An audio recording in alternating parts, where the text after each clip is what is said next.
Hello everyone, Markystal here, and today I'm going to give you my impressions of Sword Art Online Season 2, Episode 5, Gun and Sword. So let's get this started. Overall, my impressions are, I liked the episode. It was plenty of fun, and overall it covered a lot of different areas and definitely gave a little bit for everyone in terms of the delivery of content. If I had to say though, I think the pacing could have done with a bit more control since towards the beginning I was kind of hoping for things to speed up a little bit, towards the middle I was kind of hoping for things to, well, just get more interesting overall, and towards the end it was kind of just plain old awesome, but it would have been nice if we got a little bit more of that earlier on, instead of making me feel the entire time, come on, just get onto the segment, get onto the segment, get onto the segment. But then again, overall I did like the episode, so I might as well go into some of the areas I liked.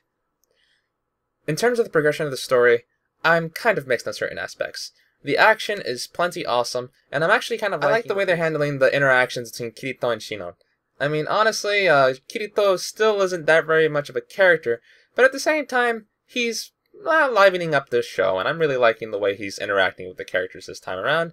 And Sino's just a big bag of fun and emotions, and it's definitely just fun to watch her on screen.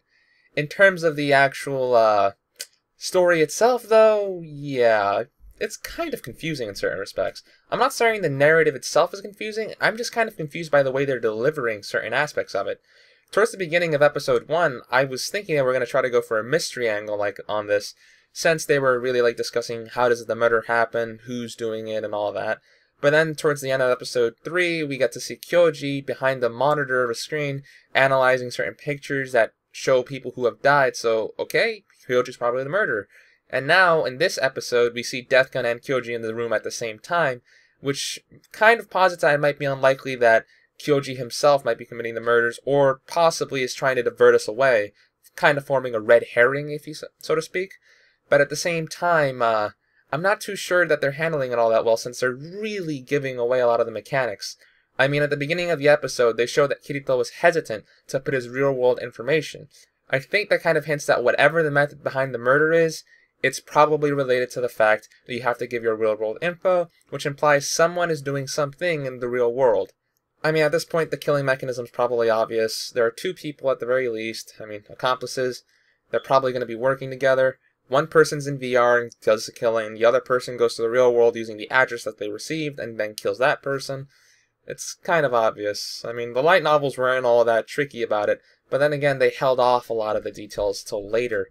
So I'm finding the fact that they're just straight up giving them to us on a silver platter this time around just kind of makes me think that they're going to try to emphasize Sinon and Kirito's relationship a lot more than the actual mystery, per se. But I'm fine with it. I mean, overall, I just had a blast with the episode, and watching somebody, well, cut bullets in midair instead of watching as the bullets disintegrate through the lightsaber, even though they oddly enough had the form of a clanging sound whenever they hit the bullets, which is kind of weird. You would think they'd do more of a fizzle, like zero, zero, or something like that. But anyhow, I liked the episode and definitely give it a watch through. It should be up on daitsuki.net at this moment in time, and or if you want to watch it on Crunchyroll, remember you do need to be a premium subscriber to watch the latest episode. Then again, if you do really want to watch it, Daisuke should be uploading it in 2 parts on their YouTube channel, so go give them a look. Well everyone, this has been Markystal, logging out.